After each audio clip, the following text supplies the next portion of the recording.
پتا ہے رکوع اور قیام کا مزہ کیا ہوتا ہے، اسے کیا پتا ہے کہ روزے کا سرور کیا ہوتا ہے۔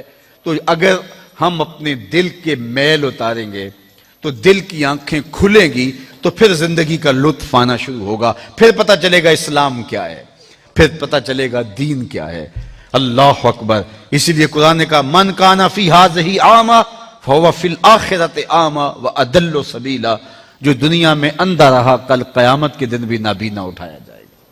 اس سے ان آنکھوں کی بے نوری مراد نہیں ہے، دل کی بے نوری مراد ہے۔ اقبال نے کہا تھا دل بینا بھی کر طلب خدا سے، کہ آنکھ کا نور دل کا نور نہیں، آنکھ کا نور اور ہے، دل کا نور اور ہے۔ تو جس طرح آنکھ بے نور ہو جائے، آنکھ پر دھند، جالا، ککرے اور سفید اور کالا موتیا اتر آئے، تو ہم سب کچھ بیچ کر کے بھی آنکھوں کا نور خریدنے کی کوشش کرتے ہیں۔ تو یار کبھی اجڑے ہوئے دل کا بھی تو علاج کرواؤ۔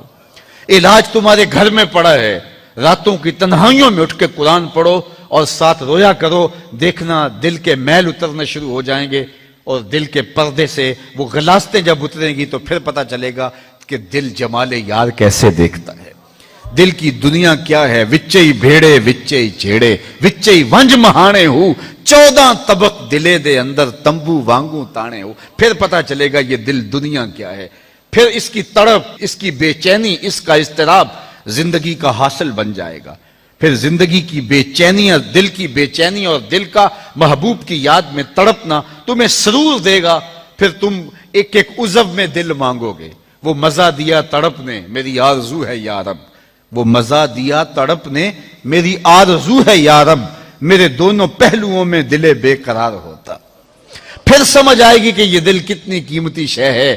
اللہ نے بدن میں آنکھیں بھی دو رکھی ہیں، کان بھی دو رکھے ہیں، ہاتھ اور پاؤں بھی دو رکھے ہیں، لیکن دل ایک ہی رکھا ہے، اور دل عرش اللہ ہے، اللہ کا عرش ہے۔ پھر پتا چلے گا۔ تو آئیے دل سے زنگ اتاریں، میل اتاریں، دل مصفا ہو، دل خوبصورت بن جائے، پھر دل کی کشکول پھیلا کے پھر عرض کریں ہر تمنا دل سے رخصت ہو گئی، اب تو آجا، اب تو خلوت ہو گئی۔ لیکن یہ میل کچیل سے ہٹا ہوا ہوگا تو گندی جگہوں پہ محبوب تو نہیں آتے ہیں۔ تو حسد، حقد، کینے، بغض، نفرتیں یہ ہم پالے رکھتے ہیں، اپنی زندگی کو ہم نے خود بوجھل بنایا ہوا ہے۔ میاں حسد کرنے سے محسود کا کیا ہوگا؟ ہم اپنے آپ کو تلخی میں مبتلا کیے ہوئے ہیں۔ بغض رکھنے سے مبغوض کا کیا ہوگا؟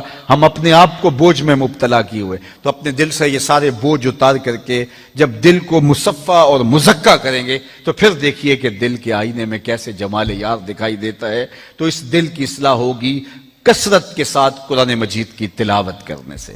تو راتوں کی تنہائیوں میں اٹھ کے قرآن پڑھو، دیکھنا کہ کیسے دل کے زنگ اترتے ہیں۔ بعض لوگ بڑی عجیب خبر سناتے ہیں، میاں تمہیں کیسے پتا؟ وہ کہتا ہے میں رات اچانک نیند نہیں آ رہی تھی تو ایک چینل کھولا تو اس میں یہ خبر چل رہی تھی، تو میں نے کہا تجھے نیند نہیں آ رہی تھی، تو نے چینل کھولا، کاش تو قرآن کھول کے بیٹھ جاتا، تجھے وہ دکھائی دیتا کہ تیرا اندر تیرا باہر روشن ہو جاتا۔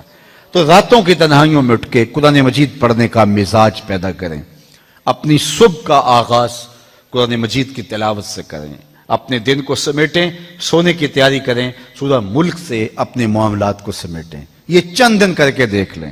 اور اگر آپ کو معاشی مسائل ہیں، مشکلات ہیں، تو سورہ واقعہ اس کے لیے اکثیر ہے، صرف 3 رکوع ہیں۔